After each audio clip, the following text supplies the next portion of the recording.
Hello friends, welcome to all of you in my YouTube channel पढ़ाई with PK. और आज स्वागत है आप सभी का हमारे यूट्यूब चैनल पढ़ाई विद पीके के न्यूज़ एक्सक्लूसिव में। यहाँ पे हम देखेंगे झारखंड की टॉप 10 खबरें। तो चलिए शुरू करते हैं पहली खबर से।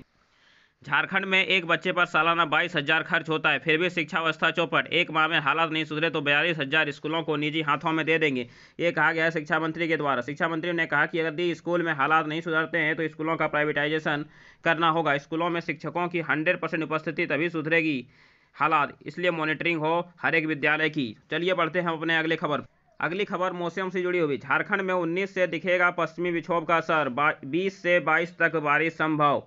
राजस्थान में 17 फरवरी को एक पश्चिमी विक्षोभ बन रहा है, इसका असर झारखंड में 19 फरवरी को दिख सकता है। 19 फरवरी को झारखंड में बादल छाए रह सकते हैं।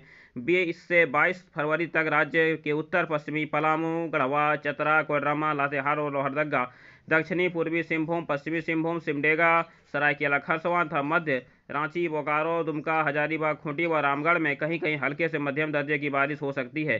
छाए रहेंगे हल्के बादल। राजधानी सहित राज्य के कई हिस्सों में बुधवार को आकाश में हल्के बादल छाए रहेंगे। बादल छाए रहने के कारण धूप तीखी नहीं थी। गुरुवार को भी आकाश में बादल छाए रहने की उम्मीद है। आकाश में बादल छाए रहने के कारण राजधानी का न्यूनतम तापमान बुधवार को 14 डिग्री सेल्सियस रहा। गुरुवार को न्यूनतम तापमान 12 डिग्री सेल्सियस से आसपास रहने की उम्मीद है। अगले कुछ दिनों तक राजधानी व राज्य के कई जिलों का न्यूनतम तापमान 10 डिग्री सेल्सियस से ही ऊपर रहने की संभावना है। चलिए बढ़ते हैं। सरकारी विद्यालय में अब तक आधे बच्चे को ही दी जा सकी है पोशाक की राशि। शैक्षणिक सत्र 2021-22 के लिए राज्य के सरकारी स्कूलों में पढ़ने वाले आधे बच्चे को ही अब तक पोशाक की राशि दी गई है। झारखंड शिक्षा परियोजना द्वारा सभी जिलों को नवंबर में कक्षा 1 से 8 तक में पढ़ने वाले लगभग 36 लाख बच्चों की पोशाक के लिए राशि दी गई थी।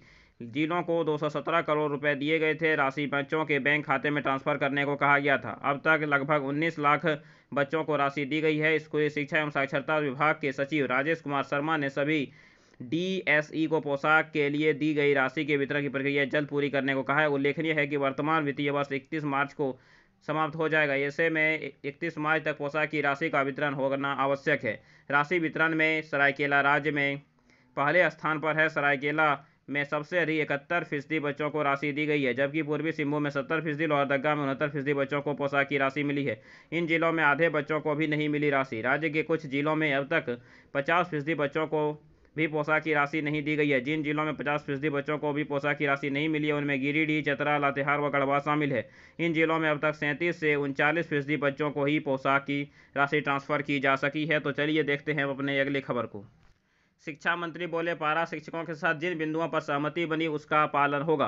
पारा शिक्षकों ने कहा, वार्ता के अनुसार नियमावली नहीं। तो पारा शिक्षकों का आरोप है कि जिस तरह से वार्ता हुई थी उस प्रकार से नियमावली नहीं बनाई गई है। और शिक्षा मंत्री ने कहा कि पारा शिक्षकों के साथ जिन बिंदुओं पर सहमति बनी उसका अनुपालन होगा। शिक्षा मंत्री जगन्नाथ महतो से गुरुवार को पारा शिक्षकों की प्रतिनिधिमंडल मिला और नियमावली में त्रुटियों की ओर ध्यान आकर्षित कराया। कहा कि बातचीत में जिन बिंदुओं पर सहमति बनी थी उसी के अनुसार नियमावली नहीं बनी है। शिक्षा मंत्री ने पारा शिक्षकों को कहा कि बातचीत में जिन जिन बिंदुओं पर सहमति बनी थी उसका अनुपालन किया जाएगा। आप लोग आश्वस्त रहें। झारखंड राज्य सहयोगी शिक्षक संघ के प्रतिनिधि ने कहा कि आपकी दृढ़ इच्छा शक्ति के कारण पारा शिक्षकों की नियमावली बनी है, जो गौरव की बात है। पिछली सरकार ने सिर्फ आश्वासन देती रही है, लेकिन वार्ता के अनुसार नियमावली नहीं रहने से पारा शिक्षकों की चिंता बढ़ गई। प्रतिनिधिमंडल में विनोद तिवारी, नरोत्तम सिंह मुंडा, बैद्यनाथ महतो, पी शर्मा, विनीत द्विवेदी शामिल थे। शिक्षकों का तर्क है कि नियमावली में सिर्फ जेटेड का उल्लेख है, जबकि वार्ता में सीटेड पर भी सहमति बनी थी। अनुकंपा के संबंध में स्पष्ट उल्लेख नहीं है। नियमावली में ईपीएफ का उल्लेख नहीं है। रिटायरमेंट के बाद शिक्षक खाली हाथ घर जाएंगे, इसलिए रिटायरमेंट के बाद प्रत्येक शिक्षक को 20 लाख रुपए दिए जाएं, यह पारा शिक्षकों की मांग है। अगली खबर जेएसएससी से जुड़ी हुई। अभ्यर्थी नहीं भर पा रहे हैं फॉर्म। कट ऑफ डेट संशोधित नहीं होने से जमा नहीं हो रहे हैं आवेदन। हाईकोर्ट ने पूर्व में आवेदन दे चुके विद्यार्थियों को भी इस बार परीक्षा में मौका देने का दिया है निर्देश। 21 फरवरी की मध्य रात्रि तक ऑनलाइन आवेदन पत्र भरने का समय निर्धारित। स्नातक योग्यताधारी संयुक्त प्रतियोगिता परीक्षा की चल रही है प्रक्रिया, लेकिन कट ऑफ डेट संशोधित नहीं होने के कारण अभ्यर्थी अपना परीक्षा फॉर्म जमा नहीं कर पा रहे हैं। तो यह खबर जेएसएससी से जुड़ी हुई है। चलिए बढ़ते हम अपने अगले खबर पर। अगली खबर है झारखंड के बिजली उपभोक्ताओं से संबंधित। झारखंड में हर माह 400 यूनिट से ज़्यादा बिजली खपत करने वाले उपभोक्ताओं की खत्म हो सकती है सब्सिडी। झारखंड में 400 यूनिट से ज़्यादा बिजली खपत करने वाले घरेलू उपभोक्ताओं के लिए बुरी खबर है। उनसे मिलने वाली सब्सिडी खत्म हो सकती है। सरकार में शीर्ष स्तर पर इस पर सहमति बन गई है। मुख्यमंत्री हेमंत सोरेन के निर्देश के बाद ऊर्जा विभाग ने इसकी प्रक्रिया तेज कर दी है। कैबिनेट की अगली बैठक में इस पर मुहर लग सकती है। दरअसल झारखंड में 3 मार्च को वित्तीय वर्ष 2022-23 का बजट पेश होने वाला है। राज्य की आर्थिक स्थिति को देखते हुए सरकार का पूरा फोकस राजस्व बढ़ाने पर है। सरकार का मानना है कि अगर 400 यूनिट से ज़्यादा बिजली खपत करने वाले संपन्न लोगों को दी जाने वाली सब्सिडी बंद कर दी जाए तो सरकार को हर महीने 40 से 50 करोड़ रुपए तक की बचत होगी, यानी सालाना करीब 500 करोड़ रुपए बचेंगे। 400 यूनिट से ज़्यादा खपत करने वाले 3 लाख से अधिक उपभोक्ता हैं झारखंड में। राज्य के ग्रामीण क्षेत्रों में घरेलू बिजली दर 5.75 रुपये तथा शहरी क्षेत्रों में 6.25 रुपये प्रति यूनिट है। सरकार को सालाना 500 करोड़ रुपए की होगी बचत यदि यह लागू की जाती है योजना। गरीबों को 100 यूनिट तक फ्री मिल सकती है बिजली। सब्सिडी खत्म करने के बीच राहत के भी संकेत हैं। सरकार गरीबों को बिजली बिल माफ करने पर भी विचार कर रही है। हालांकि इस पर अभी अंतिम सहमति नहीं बन पाई है। गौरतलब है कि विधानसभा चुनाव के दौरान झामुमो ने अपने घोषणा पत्र में 100 यूनिट तक का बिजली बिल माफ करने की घोषणा की थी। अब तक इस पर अमल नहीं होने से विपक्ष लगातार सरकार को घेर रहा है। इसे देखते हुए अब सरकार बीच का रास्ता निकालने में जुटी है। तो चलिए फिर बढ़ते हैं अपने अगले खबर पर। शिक्षा मंत्री जगन्नाथ महतो ने सरकारी स्कूलों में बेहतर शिक्षा व्यवस्था के लिए 1 माह में रिपोर्ट देने के लिए कहा। शिक्षक समय पर आएँ और स्कूल के 8 किलोमीटर के दायरे में रहें। जी हाँ, शिक्षा मंत्री का निर्देश कि शिक्षक समय पर स्कूल आवें और स्कूल के 8 किलोमीटर के दायरे में ही रहें। तो चलिए, यह थी आज की बड़ी खबर। चलिए बढ़ते हैं इसके बाद की खबर पर। आज की अगली खबर, बिगड़ा लालू का स्वास्थ्य, 15 से 18% ही काम कर रही है किडनी। जांच रिपोर्ट के बाद ही डायलिसिस पर निर्णय लेगा रिम्स मेडिकल बोर्ड। तो लालू यादव का स्वास्थ्य बिगड़ चुका है। 15 फरवरी से 18% ही उनकी किडनी काम कर रही है। क्रॉनिक किडनी डिजीज के 5वें स्टेज में पहुंच चुके हैं लालू। अगली खबर अंतर्राष्ट्रीय मामलों के लिए। यूक्रेन में फंसे भारतीय छात्र, उड़ान सेवाएं बढ़ाने पर विचार कर रहा केंद्र, बनाया गया कंट्रोल रूम।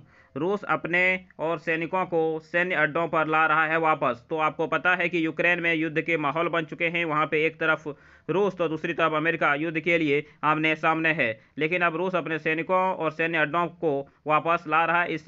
इससे युद्ध की संभावना खत्म हो सकती है। यूक्रेन पर रूस के हमले की आशंका के बीच वहां फंसे भारतीय छात्रों को सुरक्षित निकालने के लिए भारत सरकार ने अपनी कोशिशें तेज कर दी हैं। आधिकारिक सूत्रों के बताया कि यूक्रेन में भारतीय नागरिक और भारत में उनके परिजनों के सवालों का जवाब देने के लिए कीव स्थित दूतावास और भारतीय विदेश मंत्रालय में कंट्रोल रूम बनाए गए हैं। साथ ही भारत और यूक्रेन के बीच उड़ानों की संख्या कैसे बढ़ाई जाए, इसे लेकर नागर विमानन प्राधिकरण और विभिन्न एयरलाइंस के बीच बातचीत जारी है। विदेश मंत्रालय का कहना है कि यूक्रेन में भारतीय दूतावास ने 24 घंटे तक चलने वाला हेल्पलाइन नंबर भी जारी किया है। इससे पहले यूक्रेन में फंसे मध्य प्रदेश, राजस्थान और बिहार के छात्रों ने भारत सरकार से गुहार लगाई है कि उन्हें एयरलिफ्ट किया जाए। छात्रों का कहना है कि 20 जनवरी के बाद से यूक्रेन में फ्लाइट का किराया 2 से 3 गुना बढ़ गया है। इस पर भारतीय दूतावास ने नागरिकों को संयम बरतने की सलाह दी है। दूतावास ने कहा कि वे लोग जो भारत वापस आना चाहते हैं उन्हें उपलब्ध कमर्शियल फ्लाइट के टिकट लेने चाहिए। अभी Ukraine international airline, air Arabia, fly Dubai और कतर एयरवेज की उड़ानें चल रही हैं। तो आज की खबर यहीं तक। फिर मिलेंगे अगले वीडियो में कल के खबर के साथ। और यदि आपको खबर अच्छी लगी हो तो हमारे चैनल पढ़ाई को जरूर सब्सक्राइब करें, वीडियो को लाइक करें, उसे अपने दोस्तों को शेयर करना